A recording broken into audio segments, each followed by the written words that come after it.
الحمدللہ رب العالمین والعاقبۃ للمتقین والصلاۃ والسلام علی رسول الکریم اما بعد۔ بات نبی کریم صلی اللہ علیہ وسلم کی پیشون گوئی کے تعلق سے حدیث نمبر 3595 عن علی بن حاتم قال بین انا عند النبی صلی اللہ علیہ وسلم۔ علی بن حاتم بیان کرتے ہیں کہ میں نبی کریم صلی اللہ علیہ وسلم کے پاس بیٹھا تھا اور اسی درمیان کا یہ واقعہ ہے۔ کیا واقعہ ہے؟ اذ اتى رجل، کہ آپ صلی اللہ علیہ وسلم کے پاس ایک آدمی آئے، یعنی میں بھی نبی کے پاس بیٹھا ہوں اور ایک آدمی آئے۔ فشکا الیہ الفاقہ، انہوں نے نبی کریم صلی اللہ علیہ وسلم سے فاقہ کی شکایت کی۔ فقر، فاقہ، تنگ دستی، غربت بیان کیا کہ اللہ کے رسول غربت کا دور ہے، تنگ دستی کا دور ہے، حالات بڑے خراب ہیں، مالی طور پر کیسے گزارا ہوگا، اس طرح کی بات رکھی ہوگی۔ تو انہوں نے مختصر بیان کیا کہ انہوں نے نبی کریم صلی اللہ علیہ وسلم سے تنگ دستی کی شکایت کی۔ ثم آتا آخر، کہہ رہے پھر ایک دوسرے آدمی بھی آئے، یعنی یہ آئے اور انہوں نے اپنی شکایت بیان کیا۔ اس کے بعد دوسرے آدمی آئے، فشکا الیہ قطع السبیل، انہوں نے راستوں کی بدامنی کی شکایت کی کہ اللہ کے رسول حالات اتنے خراب ہیں کہ اگر کوئی سفر کرے تو ان چوروں اور ڈاکوؤں سے کوئی محفوظ ہو کر سفر نہیں کر پاتا، یعنی بدامنی کا دور ہے، سفر محفوظ نہیں ہے، حالات ایسے ہیں، شکایت۔ فقال یا علی، چنانچہ کہہ یہ ساری بات ہوئی اور آپ نے کچھ اور بھی سمجھائی ہوگی، لیکن علی نے نوٹ کیا کہ اللہ کے رسول صلی اللہ علیہ وسلم نے ایسے موقع پر مجھے مخاطب کیا اور کہا ہر رائے الہیرا، آئے علی کیا تم نے مقام ہیرا کو دیکھا؟ ہیرا ایک جگہ کا نام ہے، تو کہا وہ ہیرا ایک جگہ ہے، کیا اس جگہ کو تم نے دیکھا ہے؟ قلت لم ارا، چنانچہ علی بیان کرتے ہیں کہ میں نے کہا اللہ کے رسول میں نے وہ مقام نہیں دیکھا، میں نے وہ جگہ نہیں دیکھی۔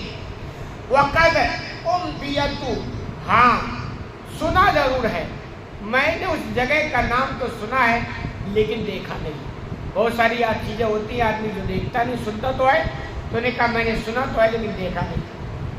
قال فإن طالت بک حیا، اللہ کے رسول صلی اللہ علیہ وسلم نے علی سے کہا کہ اے علی اگر تمہاری زندگی لمبی ہوئی، یعنی اللہ تمہیں لمبی عمر دے، عمر میں برکت ہو جائے، اگر تمہاری زندگی لمبی ہوئی، لَتَرْيَنَّ الزَّيْنَةَ تَرْتَحِلُ مِنَ الْحِيرَةِ حَتَّى تَطُوفَ بِالْكَعْبَةِ لَا تَخَافُ إِلَّا اللَّهُ، تو تم ضرور دیکھو گے کہ ایک عورت حوضت میں بیٹھ ہو کر ہیرا مقام سے سفر کے لیے نکلے گی اور خانہ کعبہ کا طواف کرے گی اور واپس چلی جائے گی، کہ لا تخاف احد الا اللہ، اور اللہ کے علاوہ اس کو کسی کا خوف نہیں ہوگا۔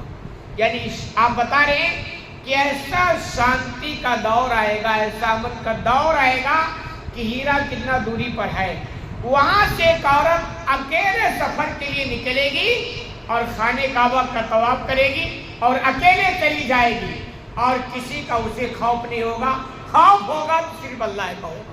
یہ آپ صلی اللہ علیہ وسلم کی پیشن گوئی تھی اور یہ ہوا بھی اور یہ ہو بھی گیا۔ تو ہوتا کیا ہے، کیونکہ اسلام جب نافذ ہوتا ہے نا تو حقیقت میں پھر امن اور شانتی کا دور آ ہی جاتا ہے۔ آج بھی آپ دیکھ لیں جہاں اسلام ہے، نام کا نہیں کام کا، یا جتنا ہے اتنے اثرات آپ کو دیکھیں گے، اور جہاں اسلام نہیں ہے تو آپ دیکھ لیں کیا حالات ہیں، کتنا ملک خوشحال ہے، سب کچھ ہے، پیسے ہیں، ساری چیزیں ہیں، اگر نہیں ہے تو سکون نہیں۔ اپنے ملک کو دیکھ لو، بدامنی، انہیں محفوظ نہیں کوئی چیز ہے، اطمینان نہیں ہے، تو ہے کیا؟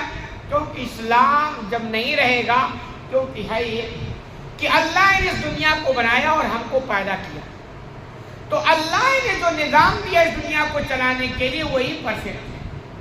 باقی ہم انسان جب اس دنیا کو نظام چلانے کے لیے نظام بنائیں گے، چلانے کے لیے جب نظام بنائیں گے تو ڈنڈی ماریں گے، کیوں؟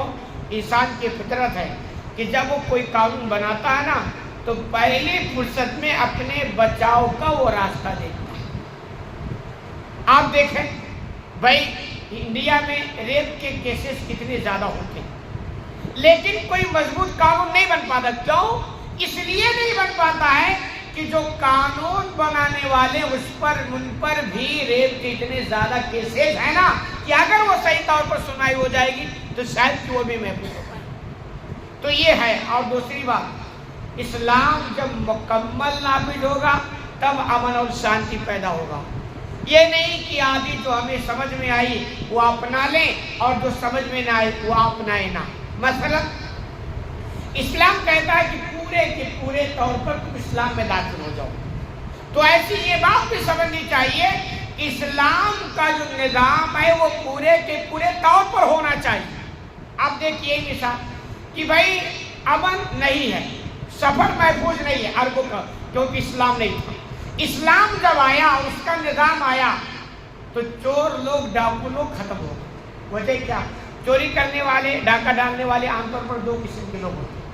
یہ تو وہ ہوتے ہیں نا جن کے ہاں کھانے کے لالے پڑتے ہیں، بھائی پیٹ بھرنے کے لیے کچھ تو چاہیے، اب ان کا پیٹ نہیں بھرتا ہے تو وہ ڈاکہ ڈالتے ہیں، چوری کرتے ہیں۔ ایک طبقہ وہ ہے جو پیٹ سے پریشان ہو کر کے وہ پیشہ اختیار کرتا ہے۔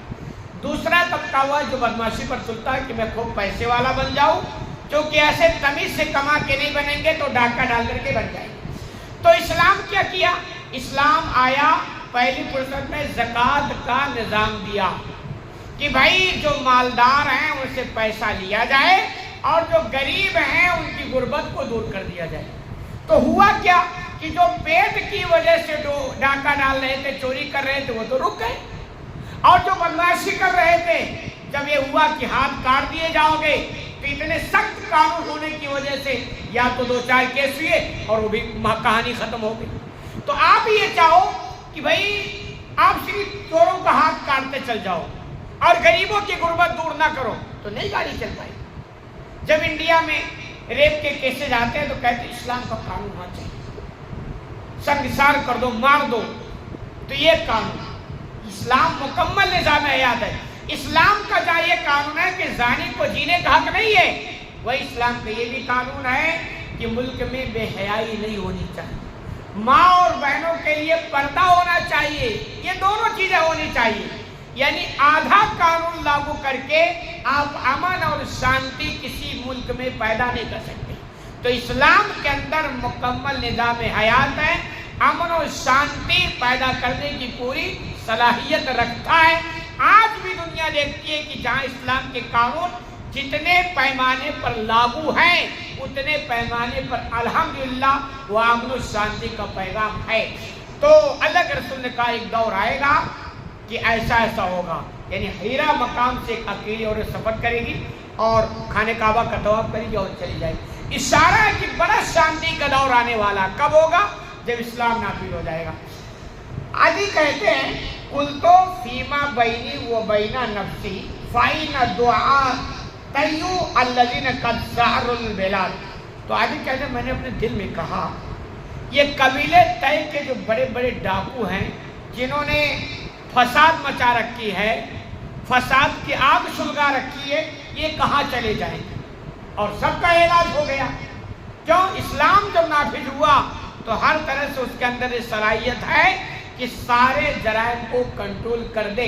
شرط ہے کہ حاکم ٹھیک ٹھاک ہو، منصف ہو، اللہ والا ہو اور اصلاح کا جذبہ رکھتا ہو تو یہ بات بنے گی، ورنہ اسلام کے قانون تو ٹھیک ہیں مگر قانون نافذ کرنے والا ہی گول مول ہے تو بھی بات بننے نہیں۔ یعنی کہیں بھی فالٹ اور کمزوری نہیں ہونی چاہیے، پھر آپ دیکھیں گے کتنا شانتی اور کتنا امن کا پیغام وہاں رہے گا جہاں اسلام رہے گا۔